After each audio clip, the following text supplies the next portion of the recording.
Pisces.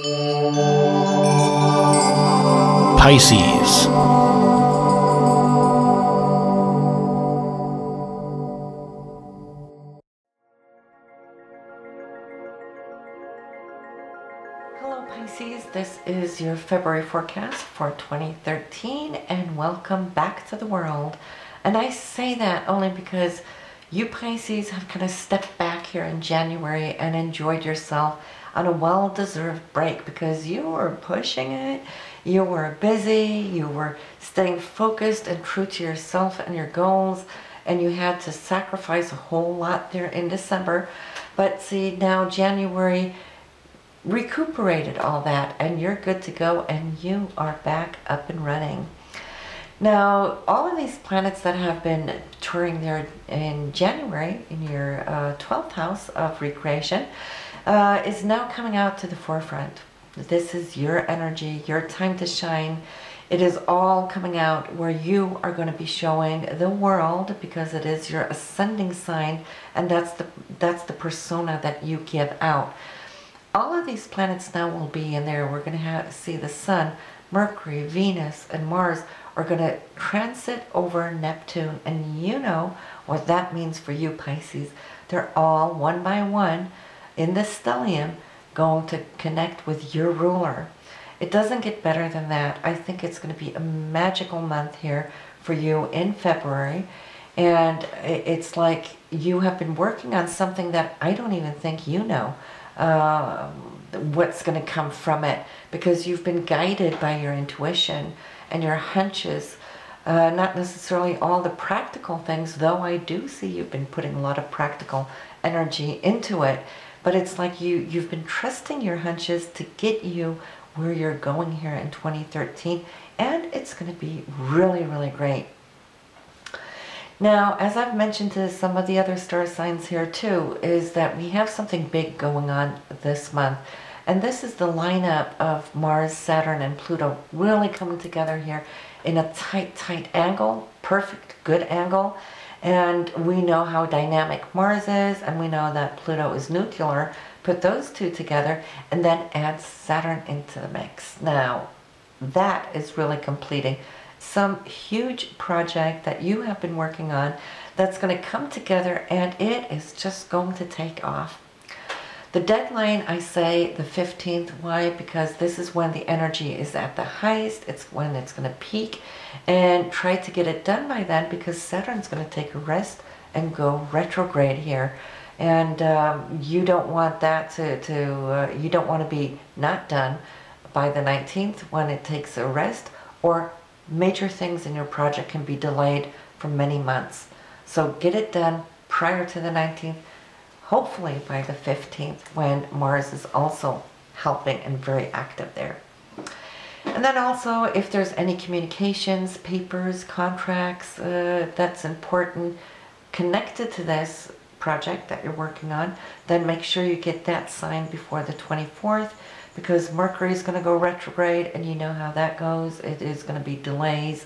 Things may go haywire, miscommunications, and then it's all going to have to be redone later.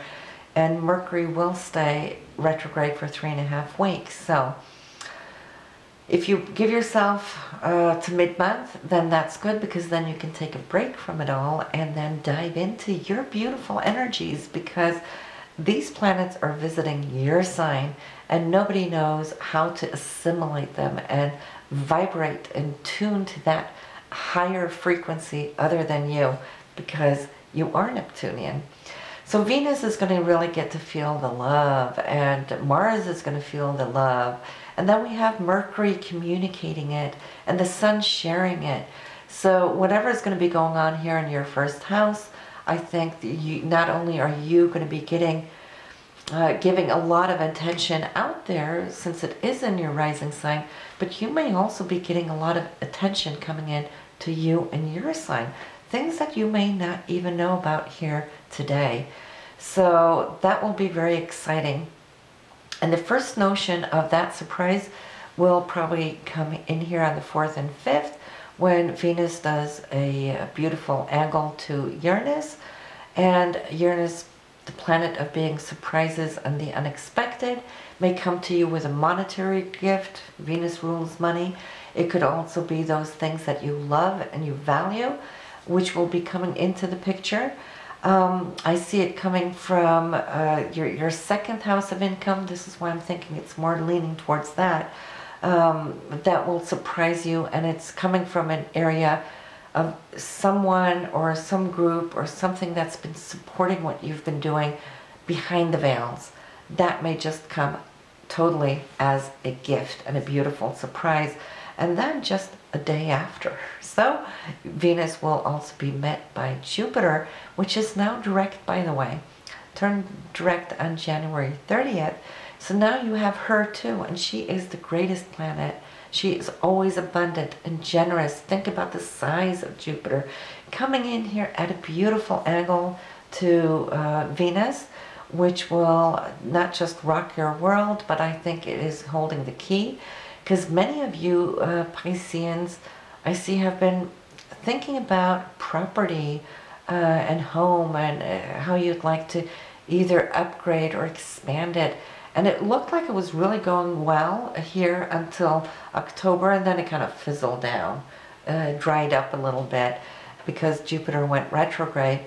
But now that she's picking up energy again in your home sector or property sector, you might just see how these things may start opening up doors for you, especially with Uranus' gift there with Venus, Jupiter's gift there with Venus, the second house of income, the home, and behind the scenes.